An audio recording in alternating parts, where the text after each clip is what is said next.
started. What do you Let's think? jump on in. All Yes, right. I'm really excited about our first presenter, my colleague, Tiffany Wise West. Welcome aboard. We're very excited to hear what you're up to. Thanks so much. It's really great to be here. Hello, everyone. I'm the Sustainability and Climate Action Manager at the City of Santa Cruz. I lead our city strategy on emissions reduction and climate adaptation. Most recently, our Resilient Coast Initiative, looking at sea level rise. And I'm also our staff lead on our Health and All Policies Initiative, which prioritizes equity, public health, and sustainability in decision making. This topic is important to me because I'm working with the community to develop equitable pathways for the city to become carbon neutral. And the green economy and green jobs is a big part of this, in addition to it being part of the city's recovery plan. Next slide, please. So together, we're really thinking about green jobs and the green economy, again, as this equitable pathway to carbon neutrality and as part of our workforce development initiative that is coming out of our interim recovery plan. And you can see here our Health and All Policies in Santa Cruz County core community well-being metrics, which is, of course, is what we're driving towards, is that these green jobs can lead to better outcomes in terms of all of these core conditions. Next slide, please. So we're really thinking about this climate action planning process that is occurring over this next year, where we're working towards a 2030 time horizon. We're thinking about using less climate jargon, and there's opportunities for those that want to geek out on that technical stuff, more so really trying to connect to and appeal to what people care about. Resilient, safe, healthy, and sustainable Santa Cruz that prioritizes voices that maybe haven't been heard in the past. And many things we've heard about yesterday and you'll be hearing about tonight will be evaluated in that process. This summer, we will have a special component where we will be doing a green economy and jobs analysis. Next slide, please. Which again will feed into our interim recovery plan's workforce development initiative, building on our economic development department, Amanda Rotel and many of her colleagues, their great work already. This is really exciting. We're mapping our ecosystem of partners, so to speak, in this whole initiative. We've already begun our Mayor's Green Economy and Jobs Roundtable series with a study session on April 20th on natural environment related jobs. The next one will be in August. So in addition to what the green jobs and analysis tells us in terms of where the jobs are and how to make sure that folks are trained up for those jobs and that, you know, we have good matching, we are thinking about some other areas as well. Our early analysis tells us we have somewhere between 2,500 and 3,500 green jobs in the city already, largely due to construction related environmental services and some healthcare. But we're thinking about how can we design, promote, and fund our coastal resiliency projects, our transportation, water parks, infrastructure, and so on to stimulate local design and construction jobs that in turn, you know, benefit businesses that they frequent and so forth. We're also looking at municipal workforce development in skilled positions like water meter readers, water treatment plant operators. How can we turn young adults onto these good jobs and train them? Our mayor's also really thinking about these blue collar to green collar notion about how to keep local talent trained in hospitality, tourism, and service workers that might also have some education or interest in things like coastal interpretation, rangers, urban forestry, and climate monitoring, coastal and forest monitoring, and other jobs that draw on these skills and interests that showcase the places they love and why they live here. And then lastly, of course, building electrification, transportation electrification is something that we are also exploring as part of our planning process. We have adopted a natural gas prohibition in new construction, and we're looking at existing buildings. Lastly, we're also interested in business resiliency, climate incubators. And just to end here, my last slide, please. We're also actively evaluating federal and state funding and resources, as Congressman Panetta talked about yesterday, to secure and implement these plans. And if you're interested in this work, please get in touch with me. You can sign up for our email list at cityofsantacruz.com/climate action plan. And we have many diverse opportunities for engagement And we're really, again, trying to build our ecosystem and our relationships with workforce development partners. So please contact me if that's something of interest to you. And I'll stop there. Thank you. Yay. Thank you so much, Tiffany. It always blows my mind, all the things you're working on right now.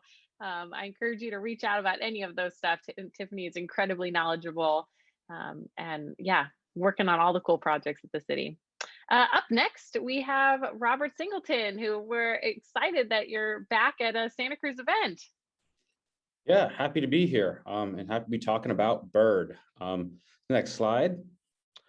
So today I'm going to be talking about the state of micromobility. And so micromobility, for those of you who are unfamiliar, is the way we get around using smaller vehicles. They tend to be bikes or scooters. They tend to be used for shorter transit trips. They are mostly electric, but don't always have to be. And they're primarily meant for urban transit. So next slide. So a little bit about myself. So my name is Robert Singleton. I'm the Government Partnerships Manager for Bird Rides, covering the Pacific Northwest, Rockies, and Central Coast of California regions. I'm also just a local government nerd. I've been a planning commissioner in the past. I love talking about development and transit, and I'm currently in a master's program focused on city and county management. So again, local government nerd. Next slide, please. So I want to talk to you a little bit about Bird, who we are. So we are fundamentally a micro mobility company. So we were founded in 2017 in Santa Monica, and our mission is to make cities more livable by reducing car usage, traffic, and carbon emissions.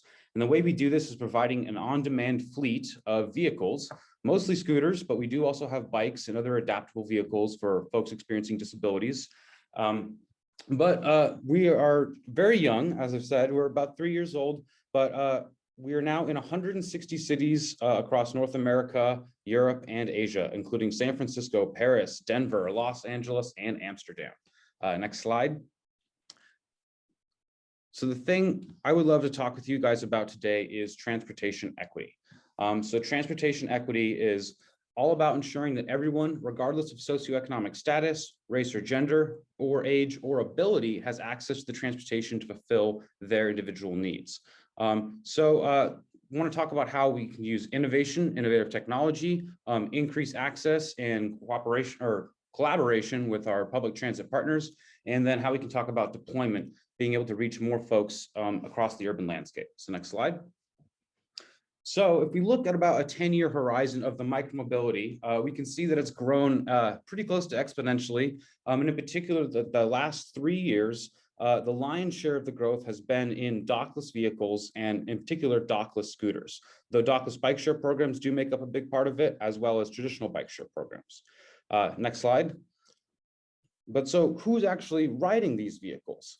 So it turns out it's not just tech bros riding around San Francisco with scooters, but actually the largest income group that rides these vehicles is making between $25,000 and $50,000 a year. Whereas the lowest ridership rate are the folks making over $200,000 a year. Next slide. And we've seen this play out in a number of our markets. Here is actually a look at Portland. So you can actually see the breakdown based upon income earned, and you can actually see that the ridership for e-scooters is more diverse than the actual income distribution of Portland, which means that we're having more lower income riders on these micromobility vehicles pretty much than ever before, and they're the ones who ride these vehicles the most. Next slide. And we also have a lot of academic research to back this up. Essentially, we found that scooters are a lot more approachable than, say, bikes. Perhaps there's a cultural stigma around bikes in urban areas, but scooters are a little bit more approachable. They're primarily used for commuting over active recreation. And we have data that says roughly 35% of all e-scooter trips directly replace a car trip. And also non-white folks are significantly more likely to try to ride e-scooters than an electric bike. Next slide. Then we want to talk about transportation access and how we can take these new micromobility strategies and pair them with existing mass transit. So next slide. So in working with partnerships with agencies like the San Francisco Metro or Metropolitan Transportation Agency, we did a number of surveys about e-scooters and how they connect with transportation options currently. So we found that roughly 34% of those surveyed who came to a transportation stop using a scooter we're using it to get primarily, or we're going to use transportation. So, and basically what we've seen is that now, while there may be worries about micromobility options replacing mass transit, we've actually found it's the opposite, that micromobility options and increased access to these vehicles induce transit trips at a rate of roughly 4 times than what they're replacing. Next slide. A great example of this is we've been able to work with a lot of other cities. This is also from Portland, and which we create dynamic pricing. So we actually work with them to create a transportation wallet, which allows lower income residents to be able to get direct public subsidies for all the different types of transit around Portland. So this means bus, streetcar, bike, or scooter, or other adaptive vehicle. Next slide. Next, I want to talk about just why deployment is so important and why the dockless model, as well as paired with traditional bike share models, is more important. So go ahead, next slide. So why is it that scooters are been able to reach such unique market niche? Well, they utilize existing infrastructure, so you don't have to make any kind of major public investments. And by not requiring corrals, you're able to best to manage a dynamic model. So we actually have folks who are on the ground in every city that we're operating in, being able to look at real-time data dashboards and be able to optimize the fleet availability based upon where people are actually going and where car trips are actually taking place. Their scooters also tend to be lighter, they're cheaper, they're foldable, they're easier to store, they're easier to deploy, and therefore it's easier to get them to the areas that are traditionally underserved. And because of the dynamic cost model, we can actually subsidize lower income folks to be able to use these scooters while also charging a premium to other riders, which can help fund things like infrastructure or other public programs. So we work directly with our government partners to transition and create revenue for the kinds of qualities and things that they are looking for. Last slide. So yeah, scooters, we're the future of micromobility. We're coming to a city near you. We want to help we want to help bolster your existing transportation options and help you solve that last mile problem. So with that, I'll leave it and take any questions.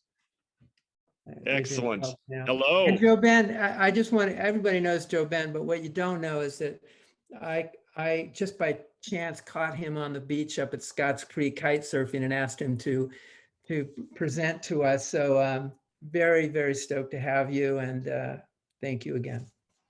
Thank you, Doug. I'm thrilled to be here. I think I've been coming to talk to the Santa Cruz Works crowd for over a decade now. This company has been a dream of mine since I was a little boy in Santa Cruz riding the bus home from school. And I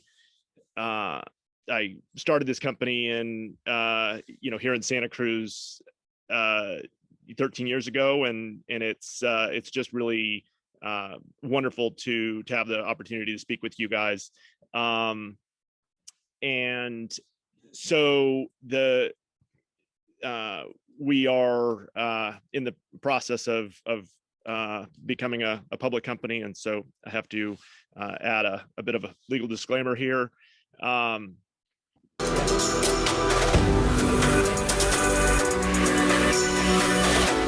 Is that working? Yes, it is. Okay, wonderful. Thank you. This is our aircraft. It's electric.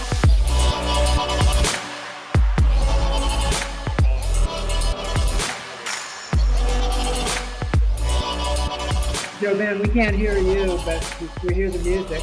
Okay.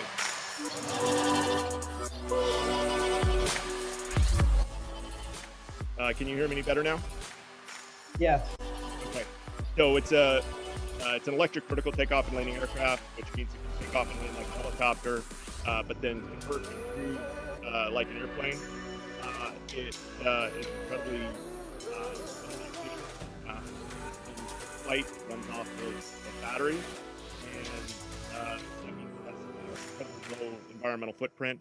It also means that it's incredibly quiet, and we've begun working on this plane for really to solve a really critical need, and that is that as the larger and larger percentages of the world's population move to cities, congestion becomes exponentially worse, and it's more important than ever that we really focus on sustainability, as Tiffany was speaking about. And so so this aircraft really fixes a number of really critical and fundamental issues that we have as a global civilization. We've designed it as an air taxi or a aerial ride sharing service. So it has a pilot and 4 passengers. Again, it can take off and land vertically, which is really crucial to being able to get passengers from where they are to where they want to go. And because it's electric, as I mentioned, it is zero emissions when running off of a clean electricity grid. It has range for a wide variety of missions, whether that's across town or to a nearby city. It's fast, and as I mentioned, we've been working on it here in Santa Cruz for many years now. We see this as an incredible opportunity to deliver people's time savings, to get them to their destinations as much as 5 times faster. And we believe that this is a solution that really scales globally. So as we think about how we're bringing this service to customers, it's really as a vertically integrated mode of transportation. We're not just designing the aircraft and manufacturing the aircraft, but we're operating the aircraft and providing a mobility service to our customers. So it's an app-based interface where you can pull out your phone and book a seat. And this is being developed by a team of more than 700 incredible employees. Again, we're founded here in Santa Cruz. We are setting up our production facility in Marina, California, near Monterey. We have a team of incredible powertrain engineers in San Carlos, and with additional teams in Washington, D.C. and in Munich, Germany. Again, as I spoke about, this is an app-based service that seamlessly integrates the multimodal journeys. So it allows us to book a bird scooter or an Uber to get to your skyport, and then seamlessly have a ride waiting for you to pick you up from a skyport on the other end. So this is an example of a trip from the marina in San Francisco to for example, your home in San Jose. So this is really a transformational capability to offer this seamless multimodal experience. And we are incredibly fortunate to have Toyota, who led our Series C financing early in 2020 with more than a $400 million investment. But more importantly, Toyota also has partnered with us on the manufacturing.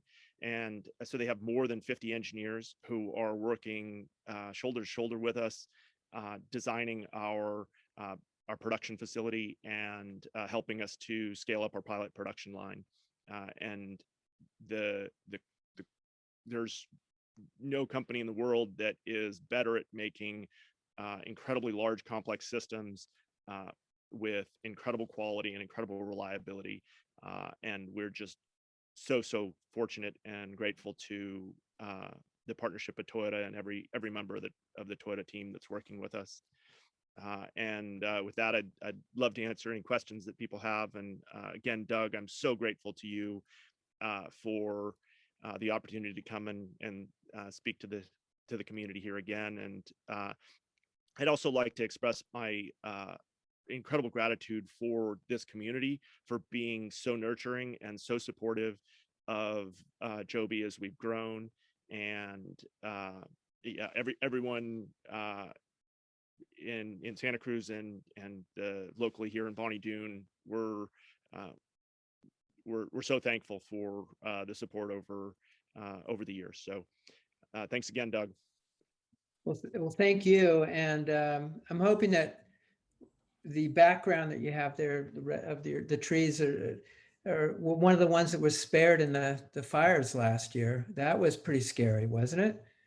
Yeah, so the trees behind me actually got singed in the fire in 2008, and so we worked incredible teamwork among the community here to save as much of the forest and as many of the homes as we could here in Bonnie Doon. Yeah, I mean, we saw a huge effort from Raina and that group up in Bonnie Doon, where they just band of brothers and sisters that got together and said, "Nah, we're not going to let this happen to our slice of paradise there." So that was an incredible effort there, and really Yeah, glad it was one of the proudest moments of everybody who was up here. It was one of the proudest moments of our lives, saving the forest and saving the homes. Hey, so Matthew, are there some questions that you want to ask Joby? And remember, we have to be guarded here in terms of what we ask. Oh, we got some big questions here. No, we'll get you off the hook here, but we do actually have quite a few questions. And the first question is a question that honestly I've thought about, and I hear people ask it all the time. How do you become a Joby pilot? Is there certain other kind of pilot license you need to have, or how can you actually become a pilot? Yeah, so one of the really amazing things is that this aircraft is incredibly easy to fly. It's very similar to flying a traditional airplane. Even though you have 6 motors, all you have from a pilot interface standpoint is a stick and an acceleration lever. And the stick, you just like with an airplane, when you pull back, the airplane goes up, and you push forward and it goes down, left for left, right for right. And then the acceleration lever is just the farther you move it forward, the more you accelerate. So it's very, very intuitive to fly, and it's very similar to flying an airplane. And so as a result, if you have a pilot's license, we can very safely train you to become a Joby pilot. And we are setting up a pilot training academy in Marina, and Bonnie Simi, who joined us from JetBlue, and she was part of the team that built the pilot training academy for JetBlue.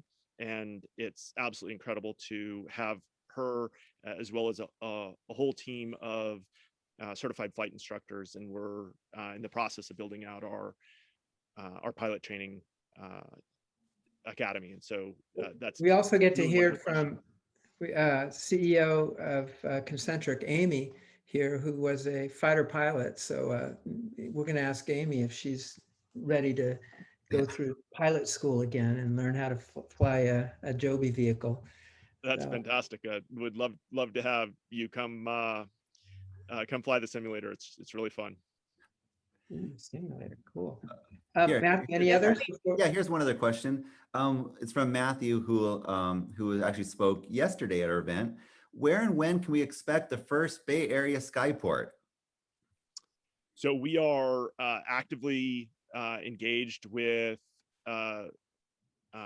local property owners and with local municipalities, looking at where our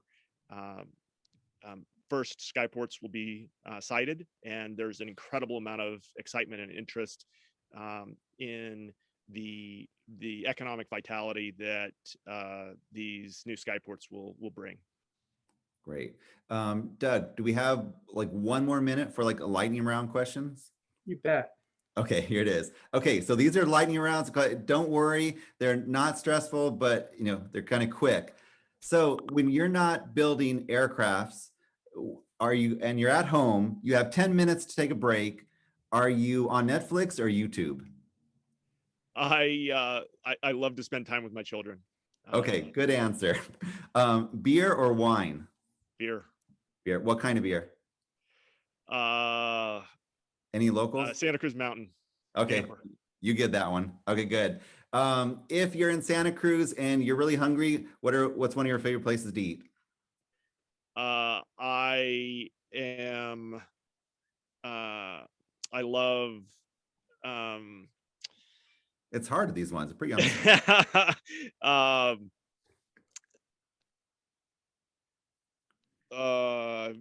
Well, I know that I know your company likes to have upper crust from time to time.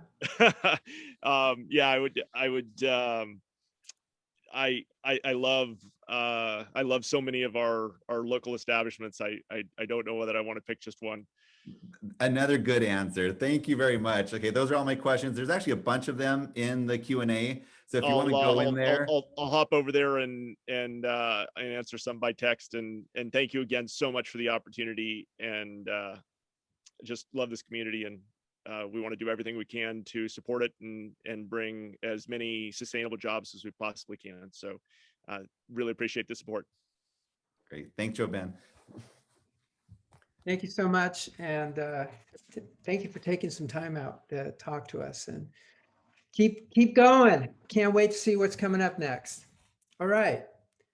We've got next up is Bates. Hey, Bates, come on down. I'm going to pass the screen sharing to you, I believe, right? That's right. Thanks, Doug. Now we get to learn what an ambient cell is all. Okay, I think that's all working now. And the voice is coming through, looks like. Okay, great. Well, tough act to follow. And hi, Joe Ben. My name is Bates Marshall, and I'm the co-founder and CEO of Ambient Photonics. I'm also a local Santa Cruz guy, grew up in the local community, went to Santa Cruz High, have 4 kids in the local school. So deep connections to Santa Cruz, and love my hometown. I have spent the last 26 years or so working in semiconductor and electronics and solar manufacturing and technology. And I'm really pleased to introduce the company to you guys today. Ambient Photonics is commercializing a new form of solar cell. So Doug, it is a solar cell after all, but it's a novel form. So this is a non-silicon solar cell.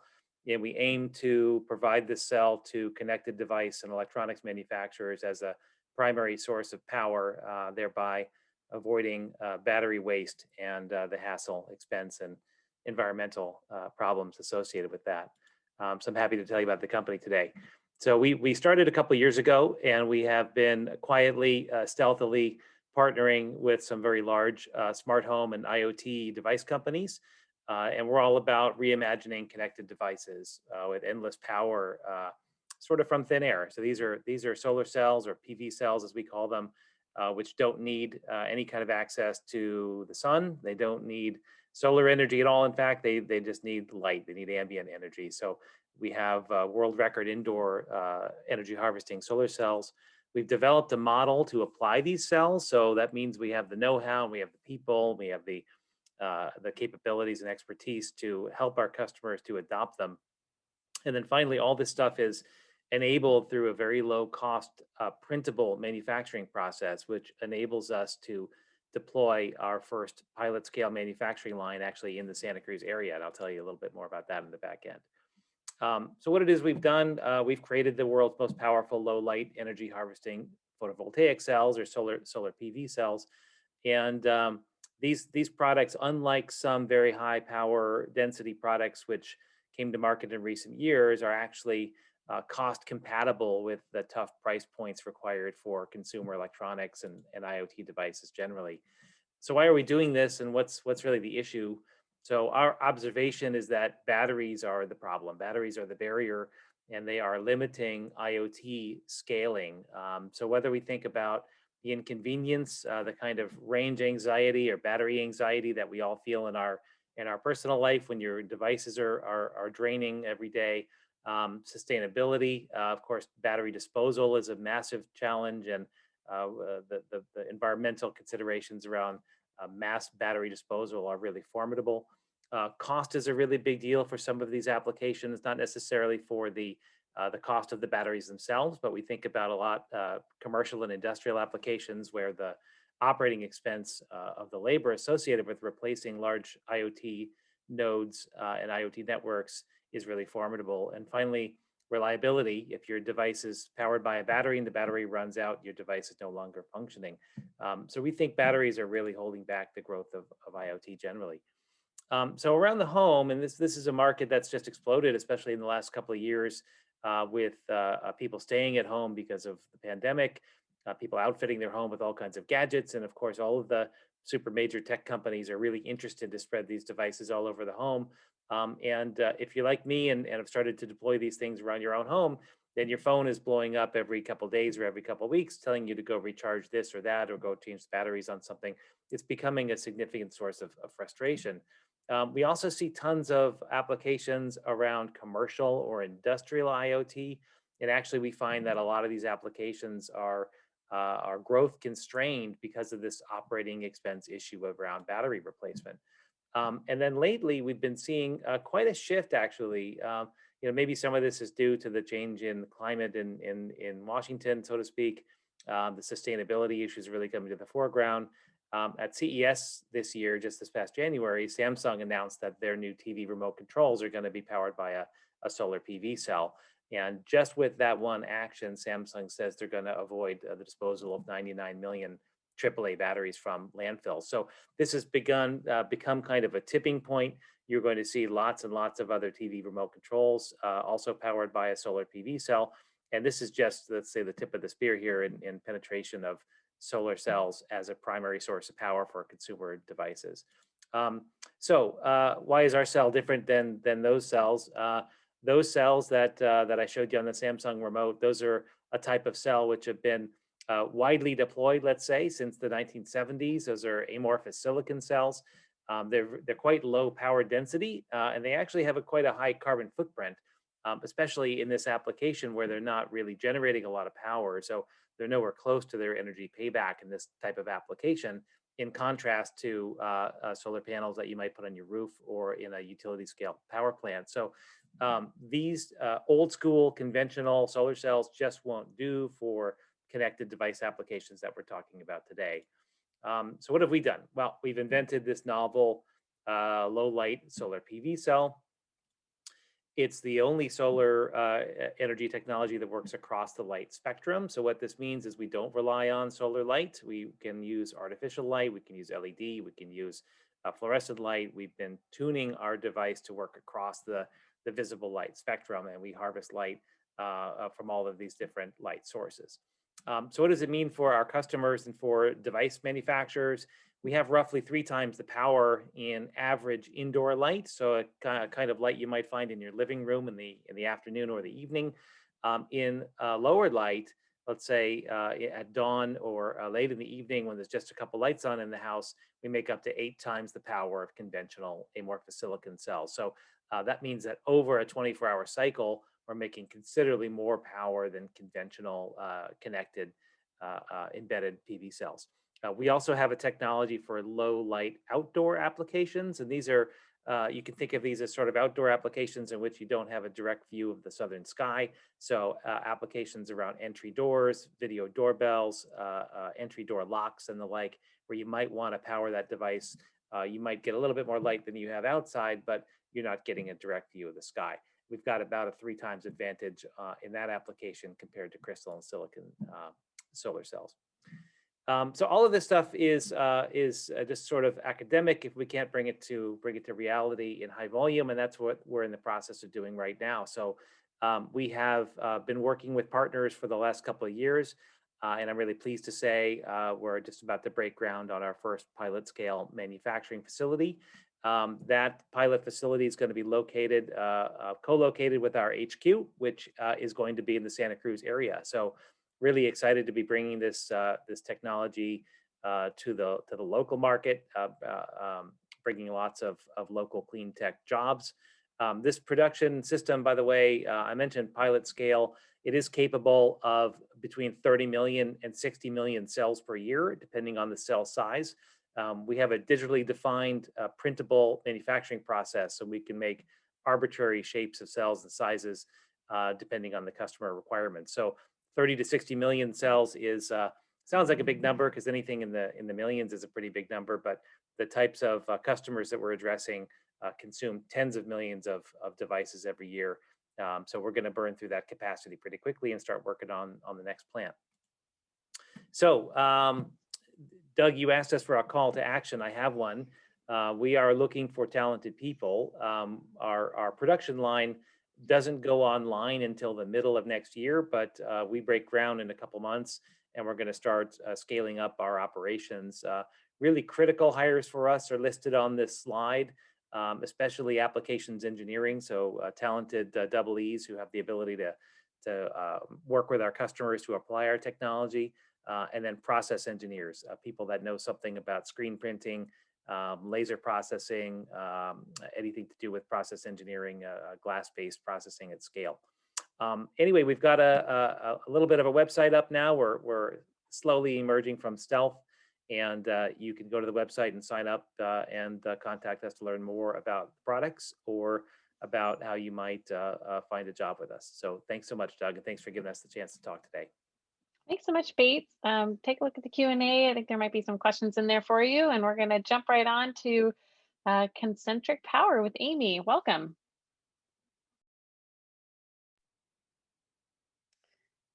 Hi, thank you so much, Amanda and Doug. I am Amy Tomlinson, and I'm very happy to be here with you all this evening.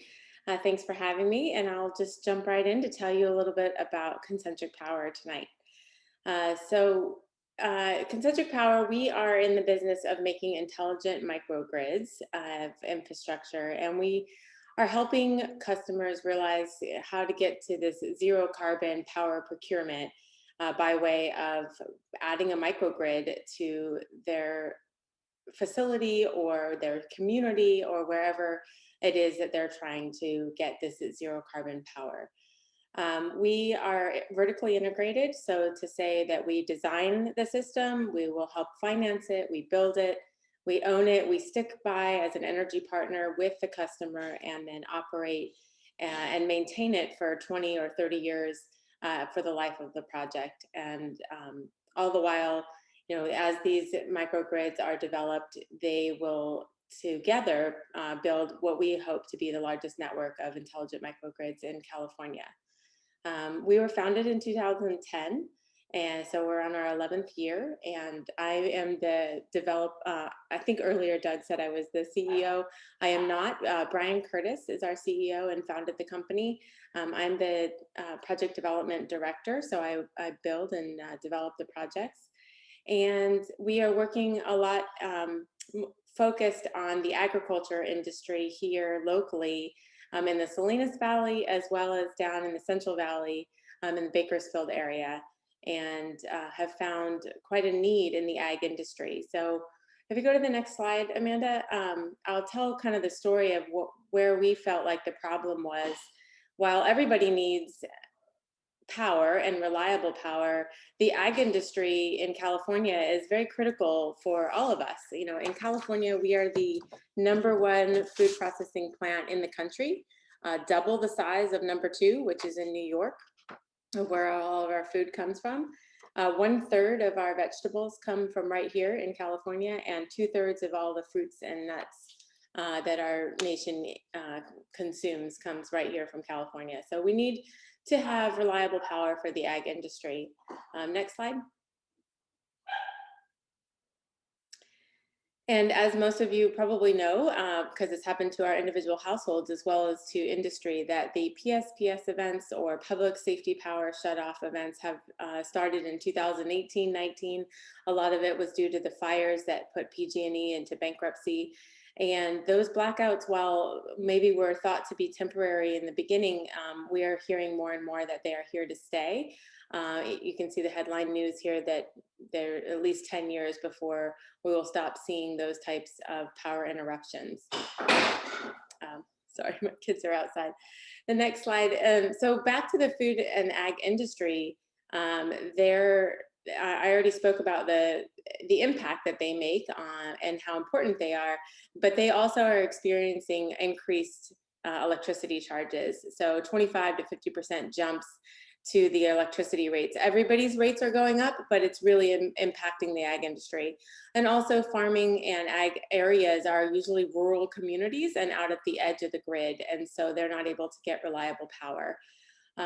So Concentric Power steps in and is able to provide that reliable power in a renewable fashion and make it reliable and more affordable. So next slide. These trends all show, the top left is the cost of solar has come down. That's a positive.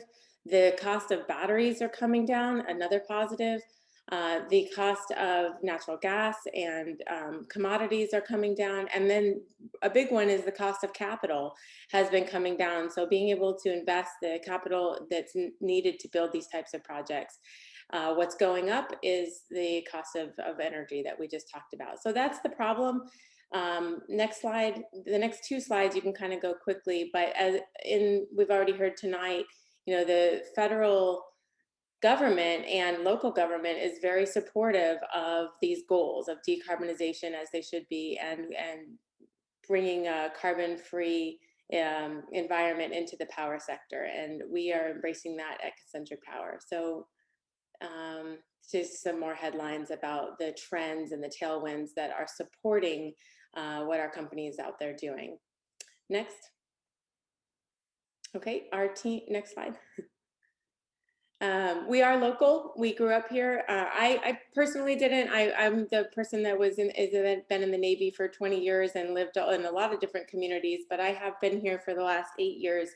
And I absolutely love living here. But most of the folks that work at Concentric Power were brought up here and really are understand the core business of the ag industry and what our customers need. Next slide. So how do we do it? We'll build the different generation, so solar, batteries for storage, wind, and firm power, and you bring it all together, and we have a technology advantage. We have a couple different patents for our company that is our controller. So I call it something that's going to optimize and synchronize all of those assets together and decide when to use what asset, what's the most cost effective, what's the most sustainable asset to be using at any given time, and tie that microgrid all together so that you're going to get the reliable power that you need and the sustainable power to your facility and the most affordable power. Next. So the best way to talk about it, and it'll be my last slide, I guess, the next one, is we have many projects you can see on our website. But one project that is in the news quite a bit right now is the city of Gonzales, and they get all the credit for this project in that they had decided this is an industrial plant in the city of Gonzales. They wanted to grow and their development was hampered.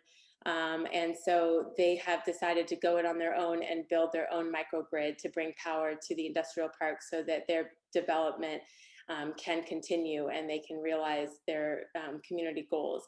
So Concentric Power is helping them build a microgrid that will distribute power to all of these users in the industrial park, not the homes and the bedroom community side, but the industrial park side. Next slide.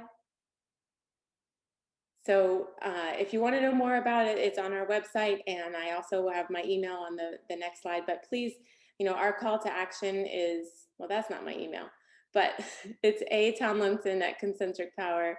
If you go back one slide, Amanda, I will wrap it up. We are looking to hire, so we would love to have you reach out to join our team. We are technology driven, green solutions for renewable and reliable power, and we pay close attention, and I ask that all of you pay close attention to the energy regulations that are helping shape our future for the better. So thank you for having me. Thank you so much, Amy. And yeah, keep an eye on the Q&A box for some questions. Doug, who do we have up next?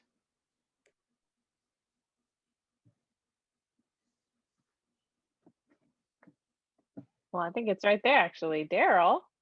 But very cool. No, I don't believe Daryl's with us. I think we have Daryl's colleague of Daryl's that's going to be joining us from Very Cool. Yeah, can we hear you, Sherry? Yes, can everybody hear me okay? Yes, we can hear you great. Thanks. Perfect. Hi, everybody. My name is Cherie. I want to first off thank everybody for having us. Daryl was very excited about the opportunity. However, he actually got caught in Tennessee in the storm this past week and is trying to get back home to California. So he wanted to tell everybody that he is incredibly sorry and hopefully that he can do this the next round. But I do want to thank everybody for having us. Next slide, please. Okay. So our first mission at Vericool is people and sustainability. We focus on protecting people and the planet by reducing, the use of unsustainable packaging materials, most particularly expanded polystyrene foam. Most of you might know that as styrofoam. And Vericool is committed to a diverse workforce, reducing prison recidivism and supporting those in need of a second chance. Next slide, please. So this is my amazing boss, Daryl. He would probably kill me if he heard me say these things about him, but he is an amazing person. I am completely blessed to have met him, to say the least. So Daryl, he actually started Vericool in about 2015. His story is very different than anybody you'll probably ever come across. So Daryl is actually from Richmond, California. His life actually started off pretty rough. He wasn't given the same opportunities as others and made some mistakes. Those mistakes actually helped founded the company, and it is actually his drive and passion. So what he did was he likes to provide jobs for people who have taken a new path in society after incarceration. In doing so, he has given opportunities to people that I don't think would have been given them otherwise. Next slide, please. So here is a few of our amazing employees at Vericool, and part of our corporate DNA is to fight prison recidivism. He is a huge advocate for this, not only because he experienced it firsthand, but because this is the community that he is familiar with, and so these are people that we are used to helping. So in our first left-hand corner, that is Gary Brown. Gary Brown just turned 41 at the age of 17. He actually was incarcerated on a murder charge. And he did 24 years. He was actually sentenced to life, but he got out after being good. He probably, I think there was a mistake, but I'm not a lawyer or anything. He is one of the most amazing people I've ever met. He's one of the most hardest working people. He actually started, we were his first job. He started out as a production operator, which is entry level. And now he is one of our engineers, making way more than I think that he ever could have imagined given his circumstances. Over to the far right, we have Roger Pacheco, another person that is also from the Bay Area. He actually was incarcerated and did 5 years for a manslaughter charge. Another hard worker. I see him every day. He's always asking me how I'm doing. He is such a pleasure to work with. Down in the bottom left, I don't know if you can see him, Brad Stinn. He was actually the CEO of Friedman's Jewelry. Brad Stinn also was convicted of a charge that they believe was wrong. They offered him 3 years. He said that he wouldn't take it because he wasn't guilty, and they threw the book at him and gave him 10. Now they're trying to overturn it, but you can't get those 10 years back, and he does have children. So we're grateful that we were able to find these amazing people and give them the opportunity to come be a part of Vericool's story. Next slide, please. Okay, so our main goal is to basically do away with polystyrene, also known as styrofoam. So our products are made with renewable raw and post-consumer materials. All our materials match or outperform EPS, but without the harmful effects on the environment and wildlife. All materials meet compostable and curbside recyclability standards, and our insulation material is non-toxic, starch-based, and water-soluble. Meaning if you have our item and you put it in a pool, you put it in a lake, it'll dissolve. It's completely biodegradable and non-harmful. Next slide, please. So I'm sure, as many of us in California are aware, they have been putting a ban on styrofoam for probably the past few years, at least 5 years that I know of. Not only in California, but it's starting to expand now across the world, in different countries. Here is just a quick breakdown of all the different areas that it is expanding to. Although we are local, we are a small startup that is growing quite quickly as we speak right now. We currently have our headquarters in Livermore. We have another facility ran by us in New Jersey. We are in the midst of opening 2 more sites, one in Winston-Salem and another one in Chicago, as well as licensing out to other areas across the globe. So Germany, Singapore, so many different areas. We're almost exploding right now. Next slide, please.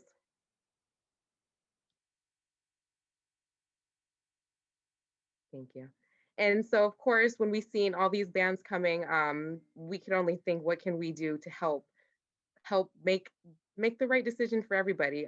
We knew it was coming, but there was no replacement. And if there's no replacement, then of course they're going to drag their feet to make this change that we all know is needed. So that's how Vericool was born. Next slide, please. So on the top left, that was our first. We are the first creators of a paper cooler. I'm not sure if anybody is familiar with the Igloo paper cooler. They actually seen Daryl's idea at a packaging show, and they commented on it. They even came down to the headquarters and discussed it with him. And then I think a few months later, they dropped their own paper cooler that looked exactly like ours. So we are the first paper cooler in the industry. On the right is actually a molded paper cooler. At the bottom left, that's our flagship item. That is the Vericooler Plus. So what it is if you can see inside, it's not the box, it's the actual packaging inside. So you'll see the white, it's actually inside of a polyfilm. And the inside is a starch-based material that biodegrades and dissolves in water. On the right-hand side, it's more of a molded paper product. So it's a fiber-lined paper product. And then in the middle, we also have our mailers that we actually made specifically for UPS. So we have our Go Green mailer, which is compostable, our fiber mailer, which is curbside recyclable, and our recyclable mailer on the right, which is polyfilm. Next slide, please.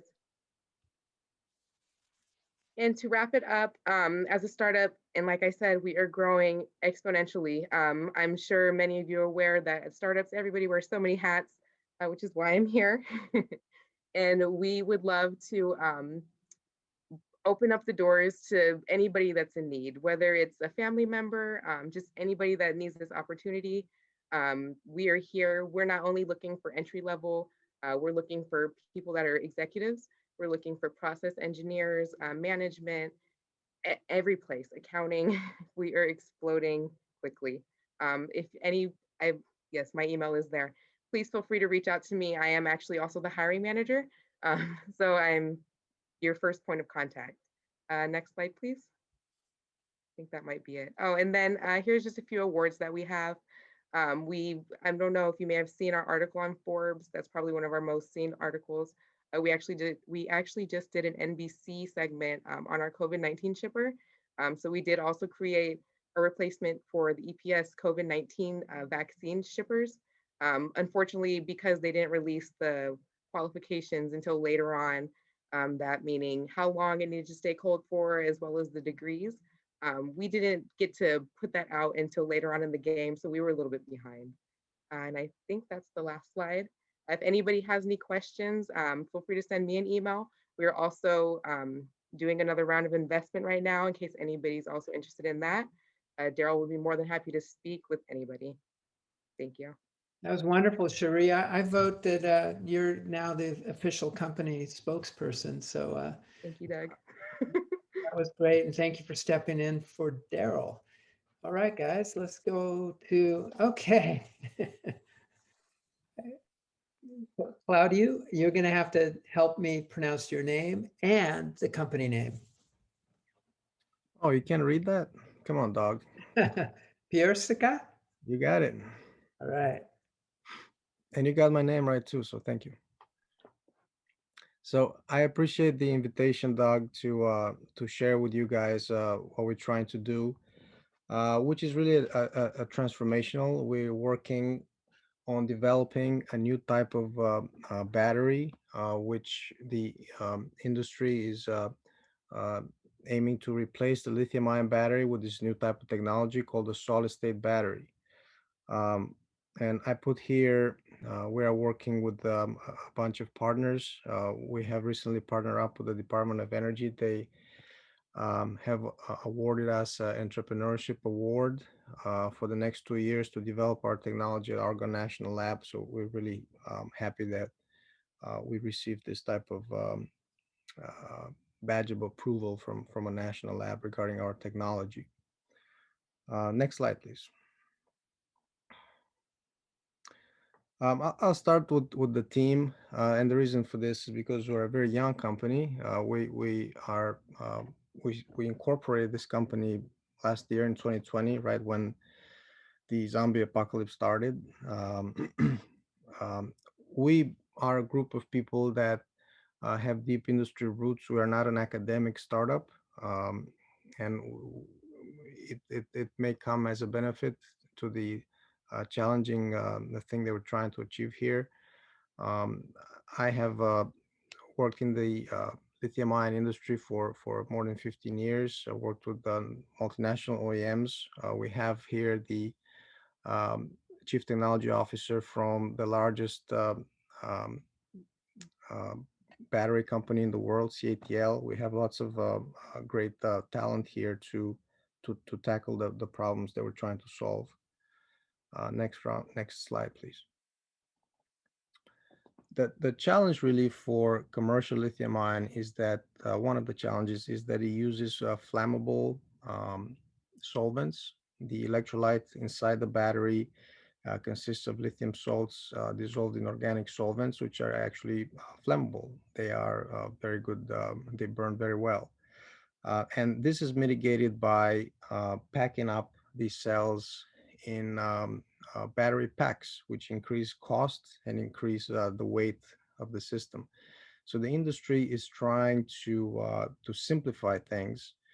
Only if they had this battery with this cell chemistry, which doesn't burn, sort of how lead acid and the nickel metal hydride batteries used to be before lithium ion. So as the cell sizes increase and the applications move towards very large batteries for the transportation sector, there's a lot of activity trying to develop batteries without this type of flammable solvents. So this is the space that we operate in. This is the problem that we are trying to solve. Next slide, please. To get right to the point, we have 3 horizons based on the maturity of our technologies. The first horizon has to do with the component of the battery called the separator, which resides between the anode and cathode. We have our proprietary material that we have developed and patented. It is a lithium conductive polymer material, and we intend to license it or manufacture it under a joint agreement with a larger partner. This is our most advanced material and horizon. Horizon 2 is regarding the component of the battery called the anode. We have our proprietary approach to a very high energy density, sort of a holy grail for in the world of anodes called the lithium metal anode. We think that we have a unique solution to this, which is very processable from a commercial standpoint, as opposed to other more academic solutions. And of course, the Horizon 3 is to showcase prototypes and cells based on which contain this type of our 2 technologies with the energy densities double to what is commercially available, and in solid form without the type of liquid electrolytes which are used commercially now. So with very much higher safety. Next slide, please. This is sort of the mission strategy and timeline. The first horizon will take approximately 2 years. Similar Horizon 2, there is a lag there because the materials and the technology involved for the first horizon is more mature. The separator material is more mature than the anode material. And then we have a nice overlap with the fellowship at the Argonne National Lab to help us develop some of these materials. We're also raising our first pre-seed round on June 15th. As we can see, I put notes in red on every slide. We have committed about 360K from angels, and we have a 1 million ceiling on a convertible note. So there's space there for more investment. So Horizon 3 really would not start until 2023. Of course, each of these horizons we intend to generate revenue from. So we can start generating revenue independently before we get to develop the cell prototypes by sharing the technology that we have developed for the separator and the anode. And this is sort of a unique approach in the space of solid state startups. Typically, companies focus on cell development and they do not share much technology. Next slide, please. These are the addressable markets. Our first horizon is the smallest, so we start small and we build up. The separator horizon is the market is a roughly $2 billion market, mostly markets mostly in the EV sector.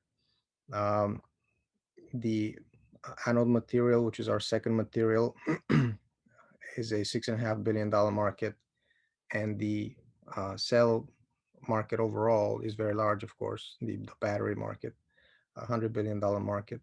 And we have listed some of the companies which may serve as partners or may license some of these materials from us for the separator.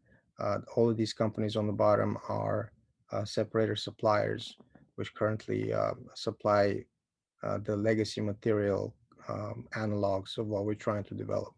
That's a lot of partners you've got there, Claudio. Sorry? So you're just about almost out of time. Do you have a wrap-up comment? Yeah, I think I'm at the end. Wonderful. Okay, perfect timing then. Am I at the end? What's the next slide? Oh, okay. We're on to the next one. Thank you, Claudio. We're going to move on to NuScale with Rudy. Good evening. Thank you for the opportunity. Next slide, please. Rudy Murgo, Director of Finance for NuScale Power, have 15 years of energy experience, renewables, and now nuclear, and I'm excited to share NuScale Power with you all. Next slide, please. So just an acknowledgement disclaimer, NuScale Power is funded under a Department of Energy award, and we really greatly appreciate the Department of Energy federal support and working with a number of the federal labs to help develop our technology. Next slide. So we'll start with our problem statement. What is NuScale trying to help solve? So NuScale is a nuclear technology that is trying to help facilitate the carbon-free transition. So the pie chart on the left displays the electricity generation mix. Currently in the United States, as you can see, coal and natural gas add up to about 62% of total hours, energy hours generated in the course of a year. And we're trying to support the transition from that carbon-based generation to carbon-free generation here in the United States and frankly worldwide. So as you look at the pie chart on the right, that is a breakdown of the clean electricity generation. Surprising most Americans, nuclear is already a large component of electricity generation in the United States. So NuScale Power has developed a NuScale Power module, which is a small size, call it a small modular reactor that generates carbon-free baseload electricity, but is also flexible. It allows us to complement renewable resources that are increasingly being deployed across the multiple electric grids here in the United States. Next slide, please. So the support for this initiative comes from consumers like you and I, as well as a number of businesses, over 100 companies, influential companies around the world have committed to the RE100.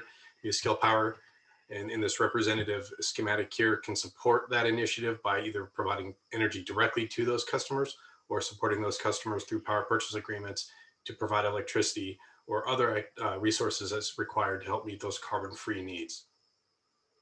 Next slide, please.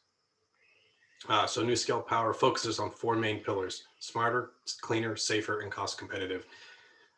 We've reimagined the concept of nuclear power. Nuclear power of our grandfather's age, if you will, was a large baseload generation, well above a gigawatt in size for its economics.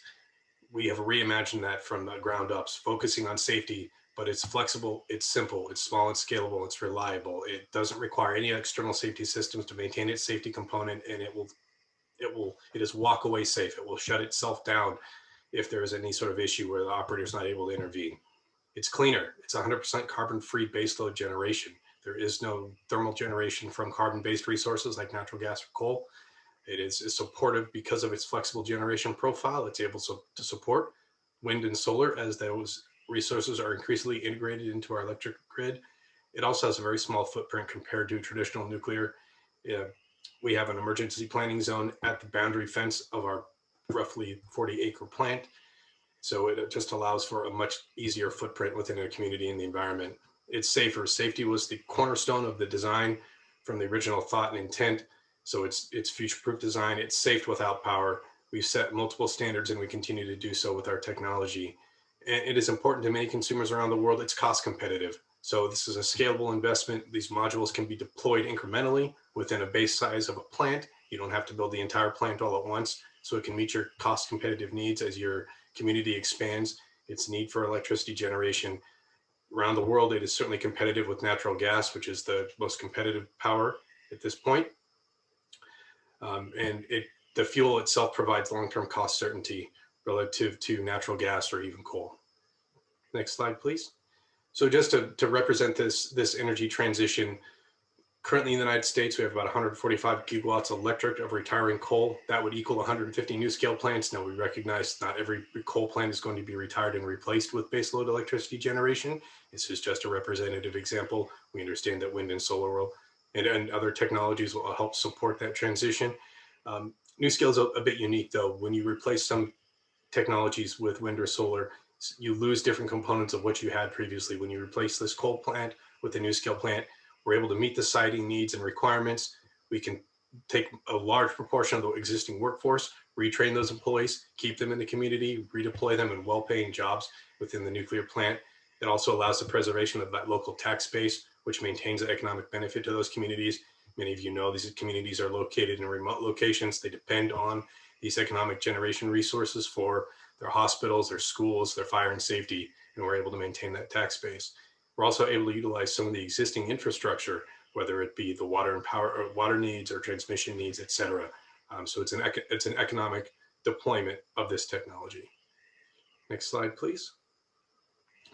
This technology, the NuScale plant is shown here in the middle. That roundish thing in the middle is the nuclear power module. What you're seeing is a cutaway view of one half of what we would call the reactor building. So there in this instance, there are 12 independent power modules operating. And again, they're independent, so they can each cycle up and down, producing their own thermal steam that can either produce electrons or can produce steam for other resources. Here we have it. You can produce steam heat for oil refineries or other steam uses. You could utilize that steam for hydrogen production. So you could have one module producing hydrogen, one producing electricity. This can also be used for desalination. So you could pair a NuScale plant producing electricity as well as clean water for a community. And again, it integrates very well with the existing carbon-free intermittent resources like wind and solar. So we're helping to move that decarbonization transition forward. And lastly, it's important to point out that this power with this configuration is highly reliable. So it's able to support mission critical facilities, whether it's hospitals, schools, semiconductor fabs, which need to have absolute consistent power throughout the life cycle of the production of a semiconductor cell. Next slide, please. NuScale is changing the power that changes the world. Just a reminder on the final slide here for NuScale, there's my name and contact information, and I'm happy to take any questions or comments you may have. Thank you so much, Rudy. That was impressive, and I appreciated your pacing, right on time. So we'll have you take a look at the Q&A box and see if there's any questions in there. And we're going to pop along to our final presentation of the evening, Orange Charger, Nicholas.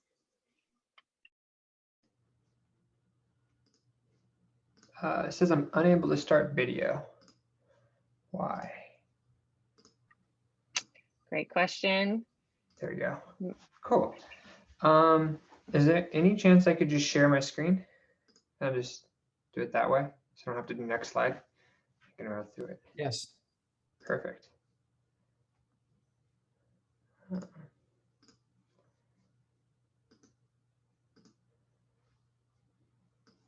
Great. Cool. Hello.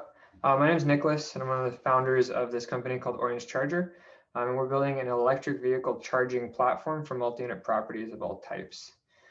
So it's pretty clear now that the future of transportation is electric. We've heard some really cool projects from flying planes to electric scooters, but to the day-to-day, we still have cars, and they're not going anywhere anytime soon. In fact, the EV market is one of the fastest growing markets in the US, with goals to exceed this with the new administration. But over the last 3 years, we've seen an exponential curve in EV sales. The problem is if you live or a renter in a multi-unit dwelling, access to charging has been a major hurdle. So looking at registration data, 40% of people live in multi-unit dwellings, but only 9% of cars, electric vehicles, have been registered to those type of properties by the DMV. And so our goal is to solve this problem. The other factor that we looked at is out of a survey we did, which is probably a little biased because it was only in California. 82% of people surveyed wanted an electric car as their next vehicle. So the reason this is important is it scales across all major cities, and it has to be cost effective and easy to basically set up. And most of the market that we're after is specifically apartments, condos, and HOAs. And we're looking at also workplace, but anywhere that a vehicle spends most of its time idle. So right now, 85% of renters that we surveyed see there's a lack of charging. And in fact, there was an article this week that 1 in 5 people returned their car because of charging. That went around in our like Wall Street Journal, Forbes. We see that as a good thing. If that means that out of 5 people, we just need to get 1 to keep the car. So some of the misconceptions with EV charging that we're trying to debunk while building our solution is that DC fast charging will solve all of our charging problems. And the reality is it won't. While it's great for road trips, it's often more expensive, requires more infrastructure that doesn't scale well for the number of people we want to drive electric cars, and therefore is often putting a burden on people who don't have charging at home. So if you're stuck using DC fast charging, you're then actually not getting the cost savings, and you're also doing more damage to your vehicle over its lifespan. So we're for this for the fact that it's great for road tripping, but we don't see it as a day-to-day use operation.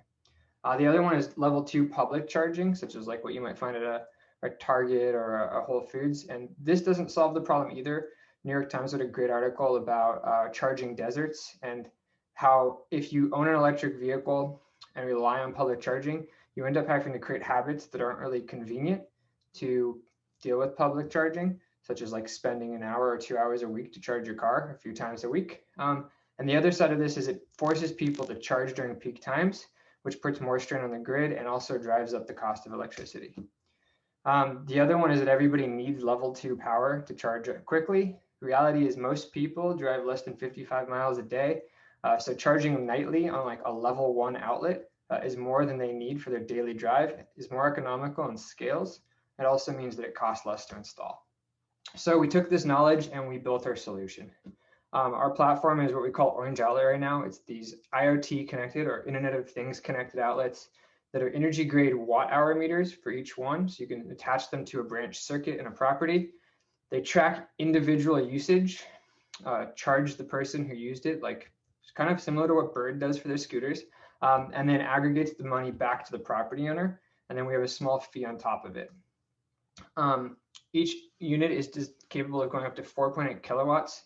So it's a lot less than what people think of for like 11.2 or a high power level 2 charger, which means we can install more of them without having to upgrade panels.